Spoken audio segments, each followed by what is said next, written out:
Assalamualaikum warahmatullahi wabarakatuh. Perkenalkan, nama saya Rita Oktaviani. Saya bersama dengan rekan-rekan saya Julian, Saya Diana. Saya Yolanda Mariati. Kami adalah mahasiswa dari kampus T Tribuana Bekasi. Kami dari jurusan akuntansi semester 2. Video ini kami buat untuk memenuhi tugas mata kuliah pendidikan kewarganegaraan yang diampu oleh Ibu Nini Yurista Prawitasari, SHMH. Pengertian HAM. Secara umum, hak asasi manusia adalah satu dengan harkat dan martabat serta kodrat manusia. Oleh karena itu, disebut juga sebagai hak dasar. Dalam TAP MPR nomor 17, MPR tahun 1998 tentang hak asasi manusia menyatakan bahwa hak asasi manusia adalah hak dasar yang melekat pada diri manusia yang sifatnya kodrati dan universal sebagai karunia Tuhan yang Maha Esa dan berfungsi untuk menjamin kelangsungan hidup, kemerdekaan, perkembangan manusia, dan masyarakat yang tidak boleh diabaikan, dirampas, atau diganggu-gugat oleh siapapun. Jadi, segala hak yang berakar dari harkat dan martabat serta kodrat manusia adalah hak yang lahir bersama dengan manusia itu. Hak ini diperoleh manusia dari penciptanya yang merupakan hak yang tidak dapat diabaikan dan tidak dapat diubah. Hak ini bersifat universal, berlaku bagi siapa saja, kapan saja, dan di mana saja. Hak asasi manusia tidak dapat diingkari. Pengingkaran terhadap hak asasi manusia sama saja menjatuhkan martabat manusia itu sendiri. Oleh karena itu, negara, pemerintahan, atau organisasi manapun berhak mengemban kewajiban untuk mengakui dan melindungi hak asasi manusia tanpa diskriminasi. Kewajiban mengemban hak asasi manusia tersebut tercermin dalam batang tubuh Undang-Undang Dasar 1945, terutama berkaitan dengan persamaan kedudukan warga negara dalam hukum pemerintahan, hak atas pekerjaan dan penghidupan, kemerdekaan berserikat dan berkumpul, hak untuk mengeluarkan pikiran, lisan, dan pendapat, hak untuk memeluk agama sesuai dengan kepercayaannya, dan hak untuk memperoleh pendidikan dan pengajaran. Pengertian pelanggaran HAM. Pelanggaran HAM adalah tindakan yang dilakukan oleh seorang maupun sekelompok orang, bahkan aparat negara, baik sengaja maupun tidak sengaja, serta membatasi, menghalangi, menghilangkan, dan mengabaikan, mencabut hak seseorang individu maupun kelompok. Dari pengertian di atas, pelanggaran HAM dapat terjadi apabila kita telah mencabut, membatasi, dan menghalangi hak asasi seseorang. Misalnya, dalam sebuah kasus pembunuhan karena telah menghilangkan nyawa seseorang, maka pelaku telah melanggar pasal 28A yang berbunyi setiap orang berhak untuk hidup dan mempertahankan hidup dan kehidupannya, di mana dalam pasal tersebut dijelaskan bahwa setiap orang memiliki hak untuk hidup. Jika menghilangkan nyawa seseorang, maka dia telah mencabut hak seseorang untuk tetap hidup. Contoh lain, perlakuan diskriminasi tersebut. Contoh lain, perlakuan diskriminasi terhadap seseorang karena perbedaan ras, agama, ekonomi, budaya, dan sebagainya. Kasus tersebut merupakan pelanggaran HAM dengan membatasi perlakuan seseorang. Perlakuan diskriminasi juga dibahas dalam UUD 1945 pasal 28I ayat 2 yang menyatakan bahwa setiap orang berhak bebas dari perlakuan yang bersifat diskriminatif atas dasar apapun dan berhak mendapatkan perlindungan terhadap perlakuan diskriminatif. Dalam pelanggaran HAM itu sendiri dibagi menjadi dua macam, yaitu ada pelanggaran HAM yang ringan, ada juga pelanggaran HAM yang berat. Pelanggaran HAM yang ringan adalah pelanggaran HAM yang dilakukan oleh seseorang maupun kelompok tetapi tidak mengancam keselamatan jiwa manusia. Tapi pelanggaran ini bisa menjadi berbahaya jika tidak ditanggulangi secara langsung. Sebab dari pelanggaran yang ringan ini bisa menyebabkan pelanggaran yang lebih besar lagi. Pelanggaran yang ringan ini yang terus terjadi dapat menyebabkan menurunnya mental seseorang. Misalnya pembulian atau diskriminasi itu dapat menjatuhkan mental seseorang. Nah, yang kedua, ada pelanggaran hak asasi manusia yang berat.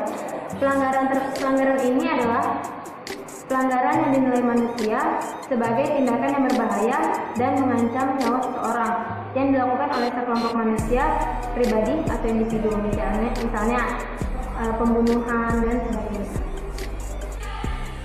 Selanjutnya itu contoh kasus pelanggaran HAM.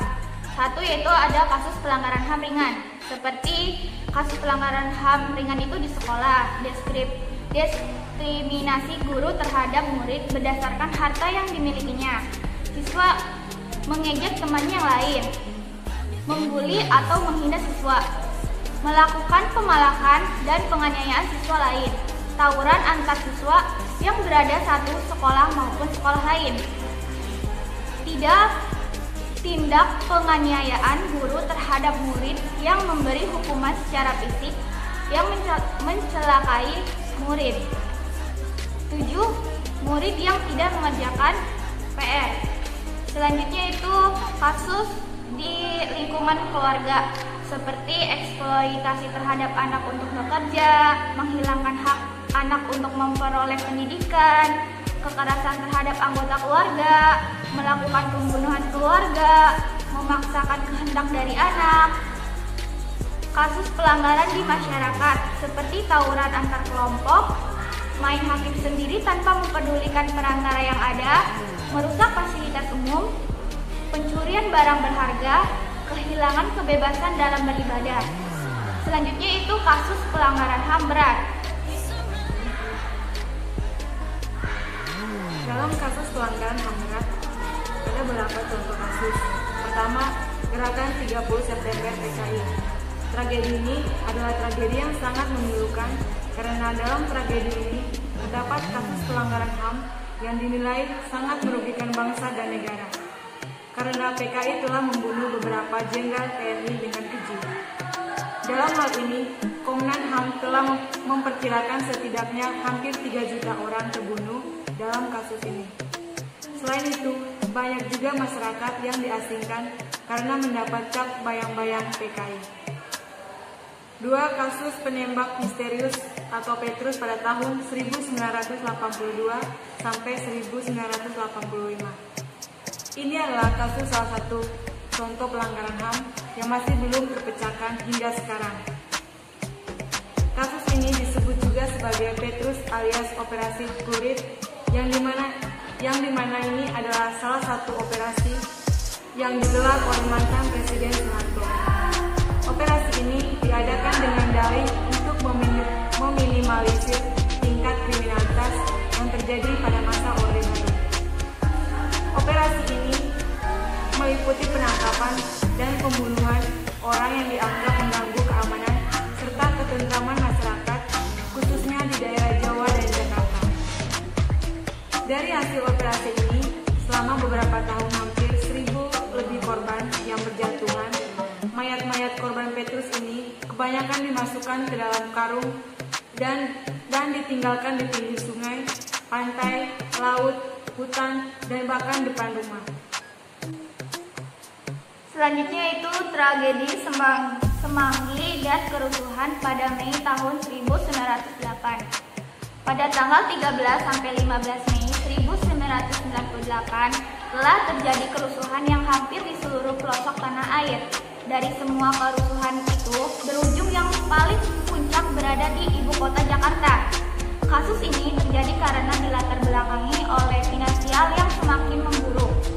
Kericuhan semakin menjadi karena dipicu oleh tewasnya mahasiswa dari Universitas Trisakti yang berjumlah 4 orang. Mereka terbunuh saat demonstrasi pada tanggal 12 Mei 1998 karena terkena tembakan. Kasus ini di Kejaksaan Agung menyatakan kasus tersebut bisa saja ditindaklanjuti jika ada rekomendasi DPR ke Presiden. Namun, pada kenyataannya sama sekali tidak ada rekomendasi hingga mengakibatkan Kejaksaan Agung menolak dan mengembalikan berkasnya ke Komnas HAM. Salah satu alasan Kejaksaan Agung adalah karena DPR menyatakan bahwa dalam kasus tersebut tidak terdapat pelanggaran HAM. Beberapa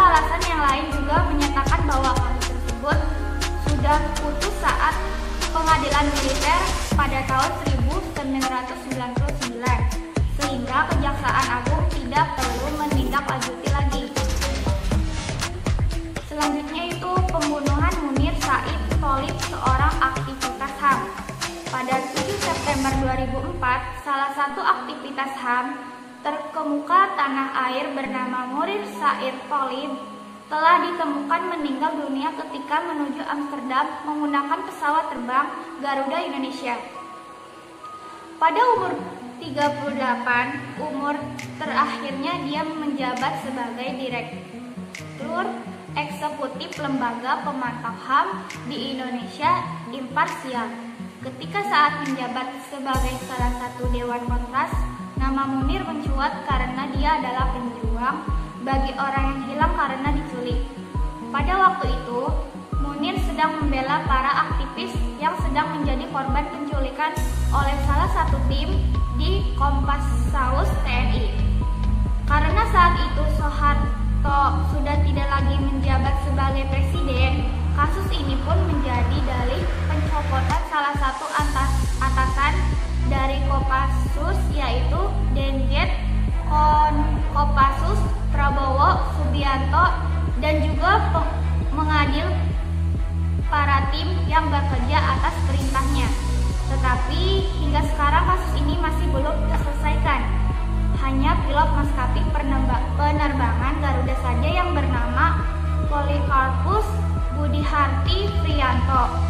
Dia dijatuhi vonis penjara selama 14 tahun karena terbukti ikut berperan aktif dalam kasus meracuni salah satu aktivitas HAM saat menuju Amsterdam. Selanjutnya, tragedi Wamena Bendara. Tragedi ini terjadi pada tanggal 4 April 2003 silam pada jam 1 dini hari. Singkatnya, kejadian tersebut terjadi karena adanya massa yang tidak dikenal yang membobol gudang senjata milik markas Kodim 1702 Wamena.